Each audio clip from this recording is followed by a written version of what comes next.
Mob justice নামে অন্যায় করলেন, অবিচার করলেন, যে অপরাধটা করলেন সেই অপরাধে কিন্তু আপনাকে ছাড় দেওয়ার কোনো সুযোগ নাই, আপনাকে আইনে আওতায় আসতেই হবে। আমরা ইতিমধ্যে এবারে অত্যন্ত কঠোর হিসাবে এটাকে ট্রিট করছি। ইতিমধ্যে আপনি জানেন যে আমাদের পার্বত্য জেলাগুলিতে একটি সাম্প্রতিক একটি ঘটনাকে কেন্দ্র করে সেখানে ব্যাপক আকারে ভাঙচুর হয়েছে। সেই ক্ষেত্রে আমাদের হোম অ্যাডভাইজার সহ তিনজন অ্যাডভাইজার গিয়েছিলেন ওখানে, সেখানে আমিও ছিলাম।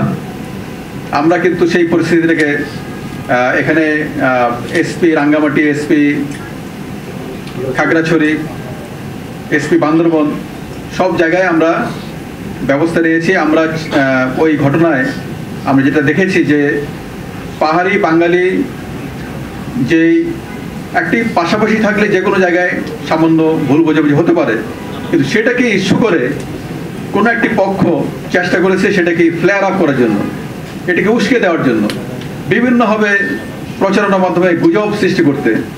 তা আমরা আপনাদের মাধ্যমে এটুকু জানাতে চাই যে কোনো ঘটনা ঘটলে, কোনো কোথাও কিছু থাকলে সেক্ষেত্রে আপনারা আমাদের বিভিন্ন জায়গায় সব ইউনিটগুলোতে, বড় বড় ইউনিটগুলোতে অবশ্যই আছে মিডিয়া স্পোক্স পার্সন আছে।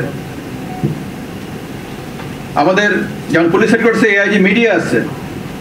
আমাদের কাছে যদি কোনো কারণে রিচ করতে নাও পারেন, পুলিশ কমিশনার ডিআইজি রেঞ্জকে যদি নাও পারেন, সেক্ষেত্রে কিন্তু আপনাদের মিডিয়া যিনি দেখেন তার কাছে যোগাযোগ করতে পারবেন। এবং আমরা সেটা চাই যে একটা সরকারিভাবে কোথাও কিছু ঘটে থাকলে সেটা যেন আমরা জানাতে পারি এবং আপনারা জানতে পারেন, সেই চ্যানেলগুলোকে আমরা চালু রাখতে চাই। যে কোনো সময় যে কোনো ঘটনা, আপনি যেহেতু সাংবাদিক হিসাবে বিভিন্ন জায়গায় আপনাদের যেতে হয়, আপনাদের খবরাখবর নেওয়ার একটা কমিউনিকেশন চ্যানেল আছে। আমাদেরও কিন্তু যেহেতু এই ঘটনাগুলিকে প্রতিহত করতে হয়, প্রতিরোধ করতে হয়, ব্যবস্থা নিতে হয়, আমাদেরও সেই চ্যানেলটা আছে। সুতরাং আপনি যদি কোনো সংবাদ পান, সেই সংবাদটা যদি আমাদের শেয়ার করেন, আমরা সেটা কিন্তু তাৎক্ষণিক ব্যবস্থা নিতে পারি। পাশাপাশি আমরা যদি কোনো কিছু জানি, সেই সংবাদের ভ্যালু আছে আপনাদের কাছে, সেটা আমাদেরকে জানলে আমরা কিন্তু আপনাদের জানাবো। এভাবেই কিন্তু আমরা একটা ভালো ব্যবস্থা সবার জন্য করতে পারি এবং কোনো ঘটনা ঘটলে তাৎক্ষণিক ব্যবস্থা নিতে পারি।